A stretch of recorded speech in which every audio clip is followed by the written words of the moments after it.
So, what's up, trainers?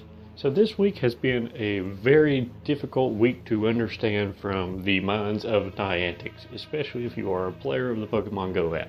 So, a ton of EX Raid Battle Passes have been sent out. The thing about it, most of those people who got one, in a way, they weren't really supposed to get one. So, they basically were sent to places or a raid place with the invitation that they may have visited once or even just drove by and collected right quick or done a raid right quick a year ago. I was one of those people who got a raid pass, or an EX raid pass, shall I say, to do Mewtwo. The fun thing was, it was from 1 to 145 on the 10th. Well, the great thing about that is, usually I don't go into work till 2 o'clock. The only problem is the one day where I actually go in early is on Saturday the 10th. So I'm having to give my phone to someone else to hopefully they'll be able to get it, and hopefully they'll be able to battle, beat it, and catch it for me. So not only that, but Pokemon Go has also got another huge update news. So not only are we losing Kyurg, again we just say K-R-Y in our chat, so we're losing it on the 14th.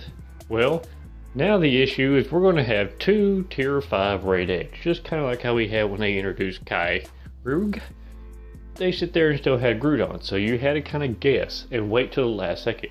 And now with the raid times being shorter, down to 45 instead of an hour, that really makes it difficult to actually get together and plan to go attack something like that.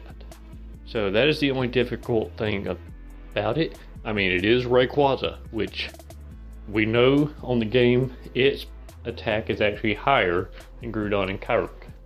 Now, it's not as high as Mewtwo, but it's right there near it. The moveset for it is not really the best, but I mean, with what type of Pokemon it is and what moves they have on the game, it's actually okay, especially Outrage, because I don't know if you've faced a Dragonite with Outrage, sometimes it can just surprise you, or even a Gyarados. And I love mine, let's just say that much. But it has a double weakness to ice, which of course is good for the people around here because our nearest nest is a Jinx nest as of yesterday, so it just kind of fit in. Hey, if you don't have an Articuno somehow, if you don't have a Lapras somehow, if you don't have one of these 1,000 ice types from all these events, go over to the park. You can get you about 5 Jinx in about 3 minutes and powered up 2,000. You've got some ice moves to hit it with. And plus, you got Kyurg's Blizzard attack. You have stuff with neutral with Dragonite. You still have the chance, since it's part flying, to go with the Stone Edge, Rock Throw, Golem, just like basically any birds that you've had before. So, I mean, it is something nice. Not only that, though, there are going to be certain ones that we have not seen before, released until the 13th, as you can see. Salamence, Altairi, Metagross. So, I mean, you got Wingull. You got a lot more right there, as you can see up in the main picture of the update.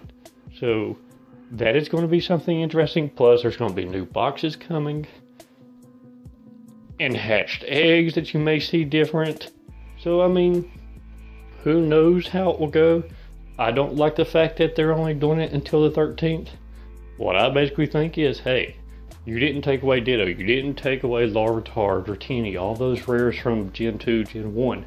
So why are you all of a sudden giving us a little time frame of a few 4 or 5 days to catch these? That's the only thing that I don't like about it, unless they plan to re-release them here soon. But you, like I said, you have your boxes, you have your 6-hour lures, all that stuff that's usual, and who knows, they may throw in something different still for Valentine's Day, because since this ends on the 13th, Rayquaza goes until March. You never know, they may still add something right at the end. But that's all for today. Get out there, get your new stuff, and enjoy.